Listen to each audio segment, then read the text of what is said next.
Fala galera, sejam bem-vindos ao canal do Aprendi. Eu sou o Klaus e hoje eu vou ensinar para vocês sobre soma de vetores. Vem comigo. Então galera, vamos começar relembrando o que são vetores. Na última aula de vetores, eu apresentei para vocês o conceito de que o vetor é a representação gráfica de um número orientado. A representação gráfica indica que nós desenhamos uma seta e essa seta representa o vetor, ok? Um vetor na matemática requer intensidade, direção e sentido. E quando a gente usa vetor como grandeza física, a gente ainda pode adicionar também a unidade, ok? Então, são os três ou quatro fatores que definem um vetor. A intensidade é um número, é o quanto aquele vetor é grande. Por exemplo, 15 km por hora, 15 vai ser minha intensidade, quilômetro por hora vai ser minha unidade. Direção é por onde passa a reta, certo? É balizado por dois pontos por onde passa uma reta, e o sentido é para onde aponta essa reta. Então, por exemplo, se a gente tiver aqui uma direção AB, ok? O sentido desse vetor vai ser de A para B. Cada direção tem dois sentidos. Nessa mesma reta, eu poderia fazer uma direção de B para A. E o vetor resultante seria esse aqui, tá certo? Ok. Então, vamos começar a falar de soma de vetores verdadeiramente. A ideia da soma de vetores é que ela permite a gente somar grandezas vetoriais de mesma unidade, ok? Isso aqui é extremamente importante. Você precisa somar grandezas vetoriais de mesma dimensão e de mesma unidade. Então você não consegue somar, por exemplo, massa com campo elétrico. Você não consegue somar velocidade com força gravitacional. É impossível, não faz sentido, ok? Então você só poderia somar duas velocidades ou você só poderia somar duas massas, coisas desse tipo, certo? Tem um porém. Você não pode somar duas velocidades com unidades diferentes. As duas velocidades que você for somar tem que estar na mesma dimensão. Então você não consegue somar uma unidade em metro por segundo e uma unidade em quilômetro por hora. Isso aqui não faz sentido. São dimensões diferentes, apesar de ser a mesma grandeza. Então a grandeza e a unidade dos vetores a serem somados têm que ser iguais, tá certo? A segunda coisa que eu quero chamar a atenção para vocês é que a soma ela é geométrica, ela não é algébrica, ok? Então, vamos supor aqui que a gente tem um vetor A e um vetor B, ok? A intensidade desse vetor A é de 3 unidades e a intensidade do vetor B é de 4 unidades. Se a soma fosse algébrica, o vetor A mais o vetor B seriam iguais a 7 unidades, porque 3 mais 4 é igual a 7, ok? Só que isso não é completamente verdadeiro. Na verdade, isso é totalmente falso. Isso daqui não procede. E eu já vou explicar para vocês por quê, tá? Por fim, eu preciso chamar a atenção de vocês para os dois métodos de soma vetorial que a gente tem. O método da poligonal e o método do paralelogramo. Ok, gente? No método da poligonal, a gente soma os vetores de forma a fazer um polígono, e o método do paralelogramo, a gente soma os vetores 2 a 2 de forma a formar uma figura de lados paralelos, ok? Então agora vamos explicar direitinho como funciona essas somas. Bom, galera, aqui a gente vai falar do método da poligonal. O método da poligonal é bastante útil quando a gente tem, que nem eu tenho aqui, um quadriculado, ok? Eu tenho vários vetores que eu coloquei de forma aleatória aqui, certo? E como eu fiz essa figura? Eu peguei um vetor, desenhei ele, eu peguei o outro vetor e botei o finzinho do vetor no biquinho do primeiro. Então, ó, eu tenho um vetor aqui, um vetor x qualquer, e eu vou somar com esse vetor aqui, ok? Eu vou pegar isso aqui, essa parte aqui, e vou botar no biquinho do outro. Estão vendo? E assim a gente vai fazendo sucessivamente. Beleza? Essa é a ideia do método da poligonal.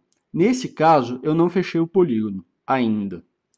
Como é que a gente acha a soma final de todos esses vetores? Quando a gente fala em soma de vetor, a nossa ideia principal é que a gente consiga achar um único vetor que consiga substituir todos esses vetores, ok? Então, é como se eu tivesse uma única linha reta que fizesse a mesma coisa que todos esses vetores conjuntos fazem. A ideia é a seguinte: se aqui é o meu começo e aqui é o meu fim, eu não posso fazer com que todos esses vetores se tornem um único vetor com o começo no mesmo lugar que o começo dos outros vetores e o fim no mesmo lugar que o fim de todas as somas dos vetores. Então, eu não posso falar que esse vetor substitui todos esses vetores. Nesse caso, eu vou ter um vetor R resultante, ok? O vetor resultante é o vetor soma de todos os outros vetores, tá bom? Só que aí vem aquela dúvida. Beleza, eu entendi como é que eu faço esse vetor resultante. Mas como é que eu acho o valor real desse vetor? Eu ainda não sei quanto ele vale, qual é o tamanho dele. Bom, isso é muito fácil, tá, galera? A ideia pra gente é a seguinte. A gente não consegue formar aqui um triângulo retângulo? Perceba,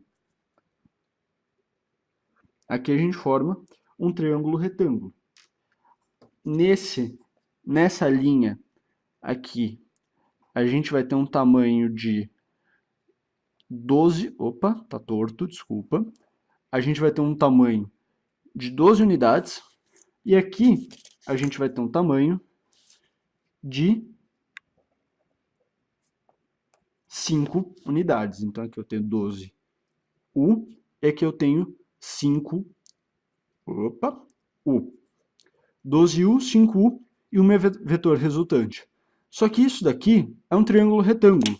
E a gente sabe, pelo teorema de Pitágoras, que a hipotenusa, que é o R ao quadrado, é igual à soma dos quadrados dos catetos. Então vai ser 12 ao quadrado mais 5 ao quadrado. Ok?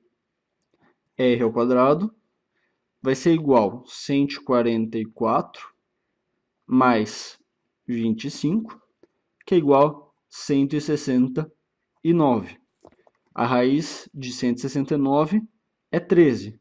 Então, R é igual a raiz de 169, que é igual a 13 unidades. Esse vai ser o tamanho do meu vetor resultante, ok? Se a gente pegar o exemplo que eu dei anteriormente, de um vetor B de tamanho 4U e um vetor A de tamanho 3U, a gente consegue descobrir porque a soma deles não é 7. Porque, repara bem, eu vou pegar esse aqui de 3U, vou botar aqui, ok? Agora eu vou pegar o de 4U e fazer exatamente o que eu fiz aqui. Eu vou pegar o finzinho dele e botar no comecinho do outro. 1, 2, 3, 4. Então eu tenho 3U, 4U, e aqui vai ser o meu vetor resultante. Vou chamar de R'. R' ao quadrado é igual a 3 ao quadrado mais 4 ao quadrado. R' ao quadrado é igual a 9 mais 16, que é igual a 25. E, portanto, R' é igual a raiz de 25, que é igual a 5 unidades. Então, repara bem, quando eu fiz isso daqui, não deu certo. Quando eu somei algebricamente, não deu certo, deu 7U. Quando eu somei geometricamente, eu achei 5U, que é o tamanho real do R'. Tá certo, galera? Bom, tem mais um método, que é um método um tanto quanto mais útil, que é o método do paralelogramo. A ideia do método do paralelogramo é muito simples. A gente vai projetar os vetores aqui nos outros e a gente vai formar um paralelogramo, ok? Então, o que eu vou fazer? Eu vou como acender uma lâmpada aqui, ok? E a sombra desse vetor eu vou botar no bico desse aqui. Então, ele vai vir aqui. Esse vetor eu vou chamar de vetor B'. A mesma coisa eu vou fazer aqui, ok? Então, ligamos a lâmpada, projetamos esse vetor. Como vocês podem ver, a gente tem o A' aqui, e a gente formou um paralelogramo, nesse caso, um retângulo.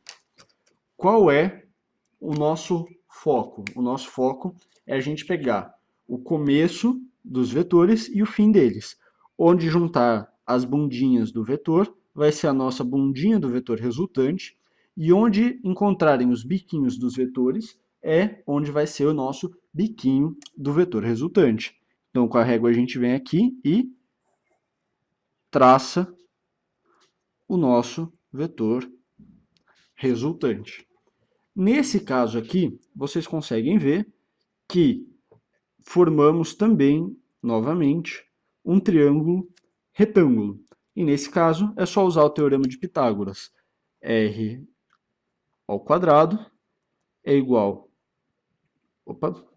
módulo de R ao quadrado é igual ao módulo de B ao quadrado mais o módulo de A' ao quadrado. Lembrando que A' é igual a A e B' é igual a B, inclusive vetorialmente falando.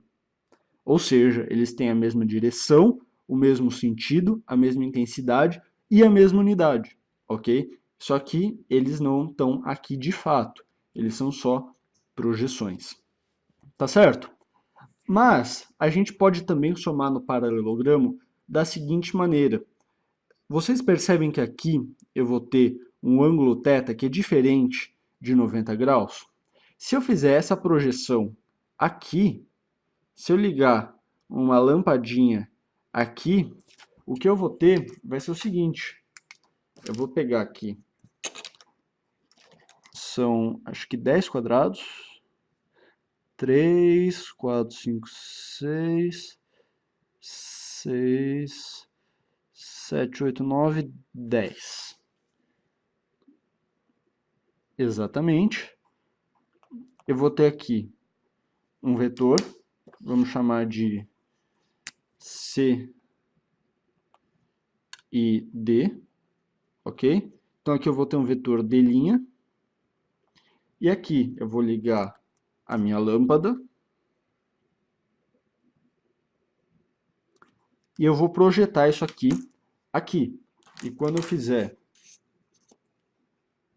a projeção,